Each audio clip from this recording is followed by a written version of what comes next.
அனைவருக்கும் வணக்கம். இந்த வீடியோ பதிவில் நம்ம பார்க்கக்கூடிய விஷயம் என்ன அப்படின்னா, மாதங்கி அம்மன் பற்றி பார்க்கலாம். சக்தி வழிபாட்டில் 10 மகா வித்யாசன்னு சொல்லக்கூடிய பெண் தெய்வங்கள் உண்டு. இந்த மகா வித்யாஸ் யாருன்னு பார்த்தீங்கன்னா காளி, பைரவி, புவனேஸ்வரி, பகலாமுகி தேவி. இதே வரிசையில் வர்ற ஒரு பெண் தெய்வம் தான் அந்த மாதங்கி அப்படின்றது. பகலாமுகி தேவி பற்றி ஏற்கனவே சொல்லியிருந்தேன்.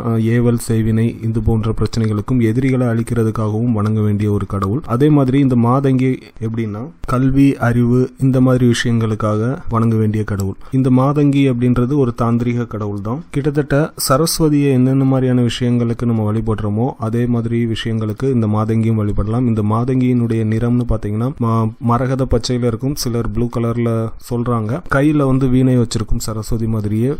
மீனாட்சி அம்மன் மாதிரி கையில பச்சை கிளி இருக்கும். பொதுவா பச்சை நிறம் அப்படின்றது புத்தி கூர்மையை குறிக்கக்கூடிய ஒரு நிறம். ஜோதிட ரீதியா பாத்தீங்கன்னா பசுமை நிறம் அப்படின்றது புதனுக்குரிய நிறமா இருக்கு. யார் புதனுடைய ஆதிக்கத்தின் கீழ் இருக்காங்களோ அவங்களுடைய பேச்சுல, அவங்களுடைய செயல்பாடுகள்ல டெக்னிக்கலா இருக்கக்கூடிய பாசிபிலிட்டிஸ் ரொம்ப அதிகமா இருக்கும். அதாவது புத்திசாலித்தனம்ன்றது வெளிப்பட்டுட்டே இருக்கும் அவங்க கிட்ட இருந்து. இந்த அம்மனும் பச்சை நிறத்துல தான் இருக்காங்க. கல்வி, அறிவு, புத்திசாலித்தனம், இசை, பேசும் திறமை இந்த மாதிரியான விஷயங்களுக்கு இந்த அம்மனை வழிபாடு பண்ணலாம். இந்த அம்மனுக்கான மந்திரங்கள் எல்லாமே நெட்ல அவைலபிள்.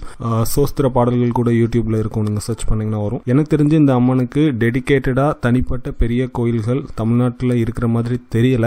1-2 கோயில்கள் இருக்கு, மாதங்கி இல்ல ராஜ மாதங்கி அப்படின்ற பேர்ல. ஒருவேளை உங்க லொக்காலிட்டியில் அந்த கோயில் எதுவும் இருந்ததுன்னா கமெண்ட் பண்ணுங்க.